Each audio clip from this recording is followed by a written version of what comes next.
nakakalungkot po na balita, pumanaw na ang rider na binaril ng SUV driver sa ngayon viral na road rage incident sa Antipolo City. Ayon sa Antipolo Police, pumanaw kahapon ang rider na tinamaan ng bala sa ulo. Unang sinampahan ng reklamong frustrated murder ang driver ng SUV na nagpaulan ng bala sa mga nakaalitan sa kalsada nitong linggo. Pero dahil may nasawi, i-upgrade daw ng mga pulis ang kaso. Bukod sa nasawing rider, 3 ang sugatan sa pamamaril. Naunang sinabi ng driver ng SUV na self-defense lamang ang ginawa niya dahil kinuyog siya ng grupo ng mga rider na nakaaway niya sa kalsada.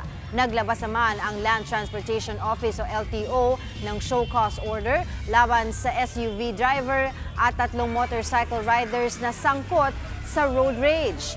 Pagpapaliwanagin sila kung bakit hindi dapat i-revoke ang kanilang mga lisensya na sa ngayon ay suspendido ng 3 buwan habang gumugulong ang investigasyon ng LTO.